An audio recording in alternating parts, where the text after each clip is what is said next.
with the media because those sorts of tensions are not unique to America. Delhi's chief minister turned on the BBC during an interview when the issue of the ban on 500 and 1,000 rupee notes was raised. The interview has now been viewed over 2.5 million times. Well, in a minute, I'll speak to the reporter who did the interview, but first, let's see some of that exchange. आपको क्यों लगा कि आप में आत्मा नहीं है? लेकिन हमारी ये भी रिस्पांसिबिलिटी है, जिम्मेदारी 55 लोग जो सही और गलत को गलत भी करें। 55 लोगों का इस डिमोनेटाइजेशन से कोई लेना देना नहीं है। सिर्फ डिमोनेटाइजेशन से हम डायरेक्टली उनको एकदम से कैसे लिंक कर सकते हैं? ये जनता देख रही है कि बीबीसी वाले कितने ईमानदार हैं। अरविंद जी, 55 लोग मर गए देश के अंदर। अरविंद जी, 500 और 1000 रुपए के नोट खत्म होने से, और ये बीबीसी वाले कह रहे हैं इसके साथ ये लोगों का ये लोगों का ये इनकी ईमानदार पत्रिका है। अरविंद जी, ये बहुत गंभीर मामला है। ये बिल्कुल गंभीर मामला है। Well, extraordinary footage. Let's speak to BBC Hindi's Nitin Srivastava, who joins us live from Delhi, carried out that interview. Astonishing just looking at that clip there. Just take us through, put that in a little context for us, because we saw the minister turn to the camera himself. Just give me more of the lead up to that moment. Well, yes, he is Mr. Arvind Kejriwal, who is a very popular leader of the Aam Aadmi Party, or the Common Man's Party in India. And his rise in Indian politics has been meteoric, if I may say so. I mean, he was a very famous activist, the winner of a prominent Magsaysay award, and then he suddenly started the anti-corruption movement in India and got into politics and became the chief minister of Delhi. I mean, we've been speaking to him for quite some time, and he's always been very cordial. But this is the time when he actually didn't like the questions we were answering him. Probably in hindsight, what I thought after the interview in the last few days was that he probably didn't want to be questioned on his style of governance. I mean, he has been the chief minister, the first minister for quite some time now, and he probably was not willing to sort of give the initiative to the correspondent, to the journalist, to ask him questions which he thought he was no mood to answer.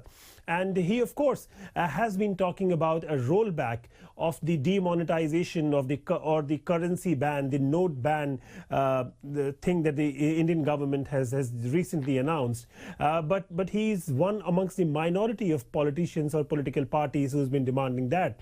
And he certainly was not comfortable answering those questions. And I mean, he wanted to sort of also name a few prominent businessmen in India over alleged corruption and over alleged wrongdoings in tandem with the current federal government, this is something which we as BBC journalists and anyone sort of having that kind of journalism background would never allow him to do, because it is obviously not feasible, and it is not permissible for us to allow anyone to accuse someone who is not out there to defend himself or herself. And that is what the crux of the interview was. And this was just a Facebook Live, which was to be followed by a sit-down interview, which eventually didn't take place. After the interview, he just walked off. He said that we sort of are biased towards him, yep, and things like that. Despite the fact that we've covered the anti-corruption movement, we've done stories on him, but this is something which he was really uncomfortable talking about. Just briefly, because the moment it seemed to unravel was when you were asking him about just this banknote change that the government suddenly introduced. We've seen a couple of weeks of absolutely chaotic scenes on the streets right across India. Do you think it underlines that exchange, just how touchy the government is in this whole area?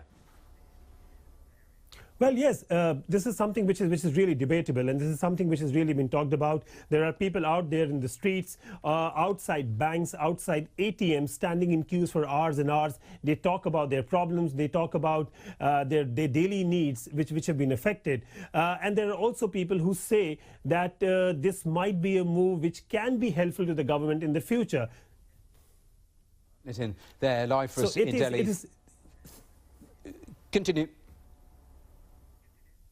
So it is very difficult to sort of say who all are really opposed to it and who all are really in favor of it. But this is something which has really been trending in India for the last 8 to 10 days. And I can assure you, looking at what things are out there outside, it's going to be trending for the next at least 15-20 more days. Yeah, 2.5 million so far. Thanks very much for the latest on that.